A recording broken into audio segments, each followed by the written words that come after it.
Students. तो आज हम स्टार्ट करने जा रहे हैं बायोलॉजी का आपका थर्ड चैप्टर जो है diversity in living organism. Diversity means होता है वैरायटी। डाइवर्सिटी मीन्स क्या होता है? वेरिएशंस या फिर वैरायटी। तो जितने भी लिविंग ऑर्गेनिजम्स हैं उनके अंदर आपको क्या देखने को मिलेगी? अर्थ के ऊपर जितने भी लिविंग ऑर्गेनिज्म है आपको उनमें वैरायटी देखने को मिलेगी। सभी ऑर्गेनिजम्स हैं, चाहे वो प्लांट्स हैं चाहे वो एनिमल्स हैं, उनकी कुछ खास क्या होती है, कैरेक्टरिस्टिक्स होती हैं, कुछ यूनिक फीचर्स होते हैं जिनकी वजह से वो एक दूसरे से क्या है, सेपरेट दिखते हैं। तो जितने भी लिविंग ऑर्गेनिजम्स हैं, लिविंग ऑर्गेनिजम्स में प्लांट्स भी आते हैं आपके और एनिमल्स भी आते हैं।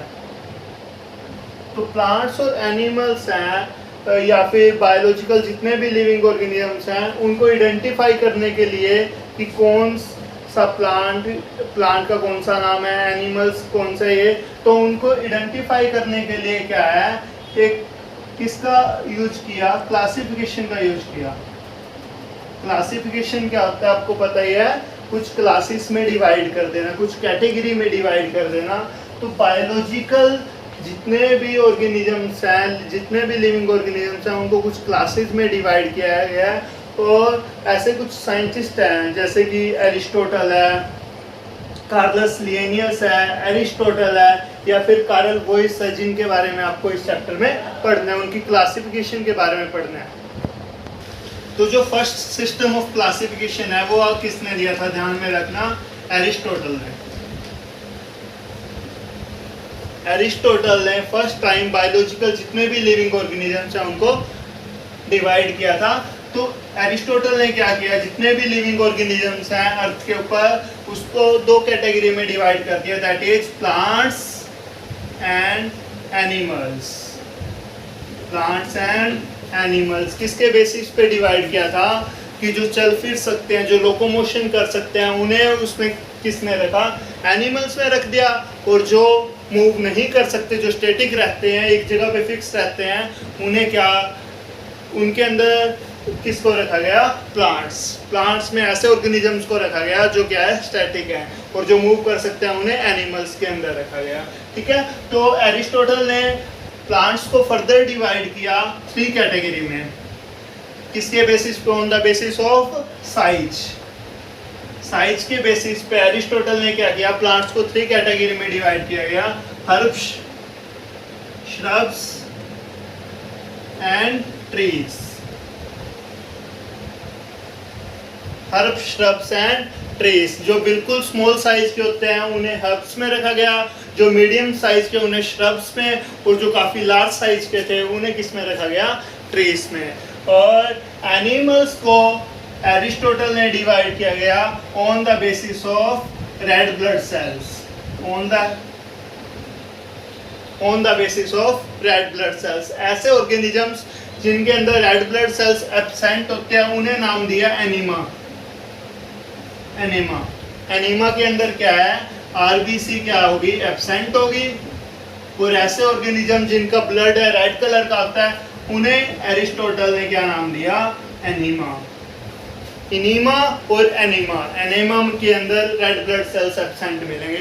तो ये था फर्स्ट सिस्टम ऑफ क्लासिफिकेशन जो एरिस्टोटल ने दिया था। एरिस्टोटल ने क्या किया, पूरी जो जितने भी लिविंग ऑर्गेनिज्म है उनकी 2 कैटेगरी बना दी, प्लांट्स और एनिमल्स। प्लांट्स में किनको रखा? जो मूव नहीं कर सकते थे, और जो मूव कर सकते थे उन्हें किस में रखा गया? एनिमल्स में। एनिमल्स को फिर उसने on the basis of red blood cells divided into 2 category, that is enaima and anaima. और प्लांट्स की 3 कैटेगरी थी, हर्ब, श्रब्स एंड ट्रीज। उसके बाद एरिस्टोटल, एक और चीज ध्यान में रखना आप, एरिस्टोटल को क्या कहा जाता है? Father of biology. Father of biology किसे कहा जाता है? एरिस्टोटल को। क्लियर है यहाँ तक? अब हम सेकंड सिस्टम ऑफ क्लासिफिकेशन की बात कर रहे हैं जो किसने दिया? कार्लस लिनियस ने। कार्लस लिनियस, नेम ध्यान में रखना, कार्लस लिनियस, यहाँ से क्वेश्चन आएगा ही आएगा। ये कार्लस लिनियस ने क्या किया? 2 किंगडम क्लासिफिकेशन दी। 2 kingdom classification. 2 kingdom classification is given by Carolus Linnaeus. ये चीज़ ध्यान में रखना, काफ़ी इंपॉर्टेंट है। टू किंगडम क्लासिफिकेशन में क्या था, 2 किंगडम होंगे और वो किसने दिया है, कार्लस लिगेनियस ने। तो जो आपकी 2 किंगडम क्लासिफिकेशन है उसमें 2 किंगडम कौन कौन से थे, Plantae and Animalia. Plantia and Animalia are the 2 kingdom which is given by Carolus Linnaeus। First जो थिंग दी थी इसने 2 किंगडम क्लासिफिकेशन दी थी। इसके अलावा इसने एक और चीज दी है, that is taxonomical हिराकी।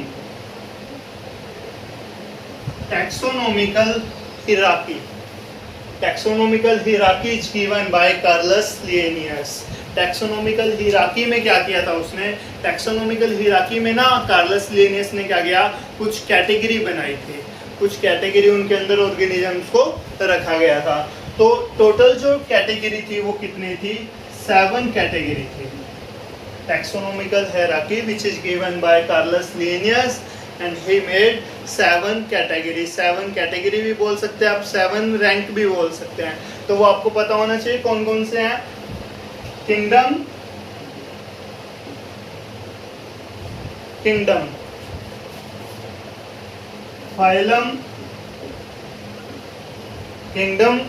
Phylum, class, order, family, genus and species. ये आपको लाइन वाइज याद होने चाहिए, चाहे आप ऊपर से नीचे याद करें या फिर नीचे से ऊपर याद करें, आपको बट याद होना चाहिए। Kingdom, phylum, class, order, family, genus and species.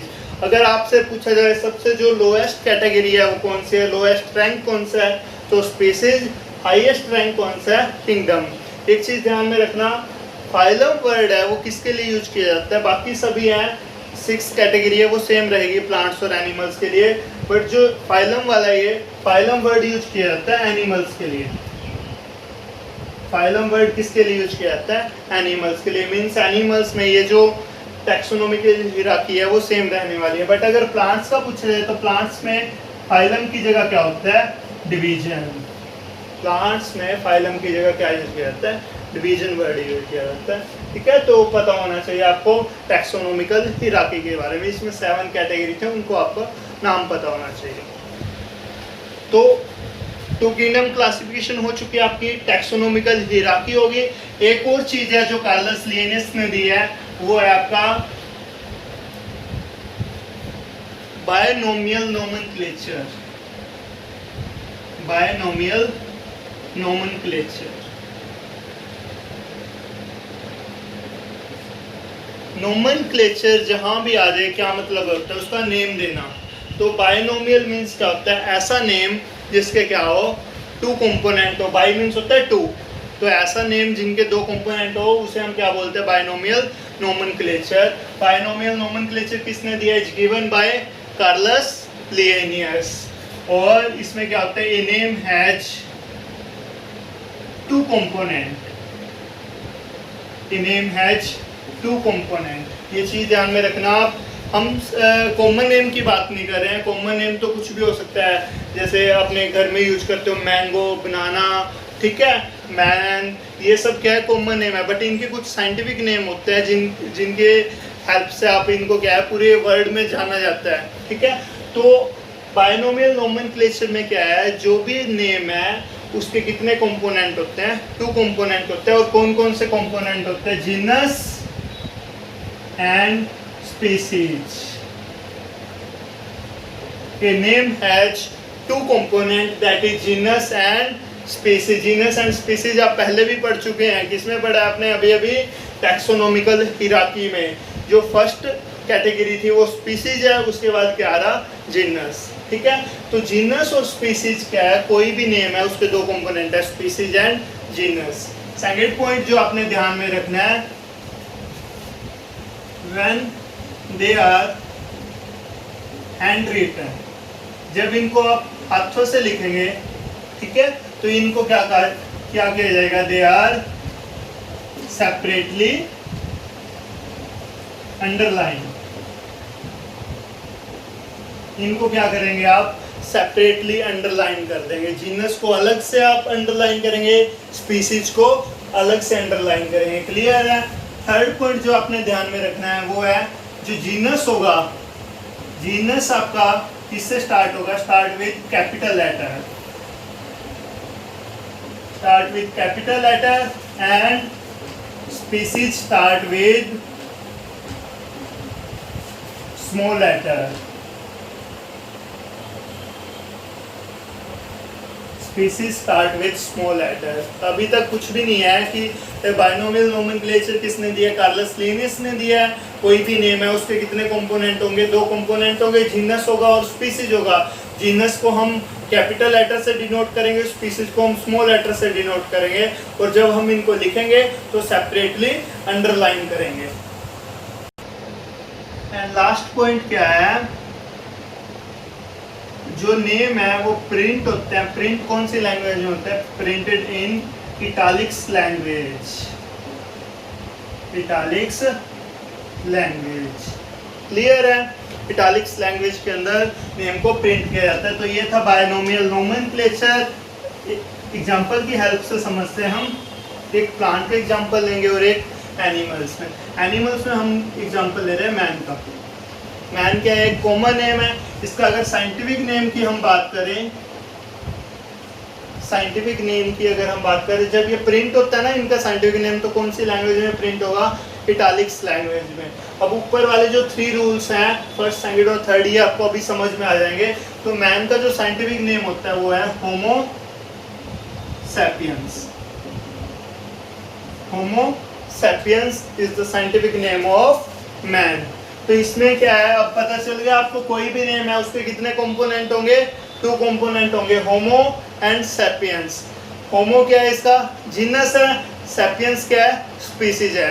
क्यों है? क्योंकि genus start with capital letter. Homo का जो एच है वो क्या है? कैपिटल है। और स्पीसीज क्या आपकी? सैपियंस, उसका जो एस है वो क्या है? स्मॉल है। क्लियर है? और जो बीच वाला जो रूल है वो क्या कह रहा है? जब आप इनको लिखोगे तो दोनों को, जीनस और स्पीसीज को, सेपरेटली अंडरलाइन करेंगे। तो मैन का आपको साइंटिफिक नेम याद होना चाहिए। एक और एग्जांपल लेते हैं हम मैंगो का। मैंगो, मैंगो का साइंटिफिक नेम क्या होता है? Mangifera indica. Mangifera indica. Mangifera indica में, इंडिका क्या है आपको पता होना चाहिए, स्पीसीज है या जीनस है। तो कैसे पहचान करेंगे आप? आई है वो क्या है? स्मॉल है, तो ये क्या है? स्पीसीज। और मैग्नीफेरा क्या है? इसका जीनस। और दोनों को आप सेपरेटली अंडरलाइन करेंगे। ठीक है? तो कोई भी साइंटिफिक नेम है, किसी भी प्लांट्स का, किसी भी एनिमल्स का, उनके कितने कंपोनेंट होते हैं? 2 कंपोनेंट होते हैं। आपको क्लियर होना चाहिए। ठीक है? ये था आपका कार्लस लिनियस के बारे में। कार्लस लिनियस ने क्या किया था, क्या क्या दिया, आपको पता होना चाहिए। 2 किंगडम क्लासिफिकेशन किसने दिया? कार्लस लिनियस ने। उनके नेम क्या थे? प्लांटिया और एनिमेलिया। बायनोमियल नोमेनक्लेचर किसने दिया है? कार्लस लिनियस ने। कार्लस लिनियस ने क्या क्या दिया अभी? और इसके अलावा कार्लस लिनियस ने क्या दिया? Taxonomical hierarchy. तो अब हम बात करेंगे next system of classification, that is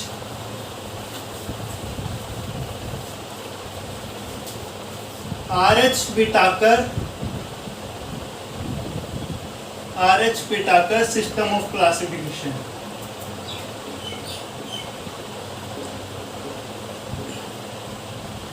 R.H. Whittaker। अभी तक हमने किसके बारे में पढ़ा था? कार्लस लिनियस और एरिस्टोटल के बारे में पढ़ा था। अब हम बात कर रहे हैं R.H. Whittaker की। R.H. Whittaker ने क्या किया था? जितने भी बायोलॉजिकल ऑर्गेनिजम्स हैं उनको कितने किंगडम में डिवाइड कर दिया? 5 किंगडम में डिवाइड कर दिया। कार्लस लिनियस ने कितने किंगडम बनाए थे? 2 किंगडम। But R.H. Whittaker ने कितने किंगडम बनाए हैं? 5 किंगडम। वो 5 किंगडम आपको पता होना चाहिए। फर्स्ट वन है आपका मोनेरा, मोनेरा जिसके अंदर बैक्टीरिया को रखा गया है। Monera, Protista, Fungi, fourth one is the Plantae and last one is animalia.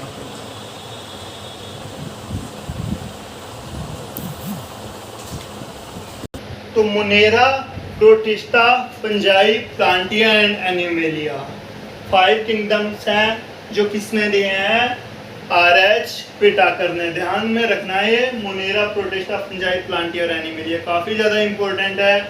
आपको डिटेल में पढ़ना है मोनेरा, प्रोटिस्टा, फंजाई, प्लांटिया और एनिमेलिया के बारे में, तो आपको क्लियर होना चाहिए कि किसने दिया था ये, RH व्हिटाकर ने दिया था। ठीक है, तो एक और साइंटिस्ट आए, that is Carl Woese. Carl Woese, Carl Woese ने कुछ खास नहीं किया। कार्ल वोइस ने क्या किया, 5 किंगडम की जगह कितने किंगडम क्लासिफिकेशन दी, 6 kingdom. 6 kingdom system of classification is given by Carl Woese. तो कार्ल वोइस ने 4 किंगडम तो सेम ही रखे थे, एनिमेलिया भी था, प्लांटिया भी था, फंजाई भी थी और प्रोटिस्टा भी था।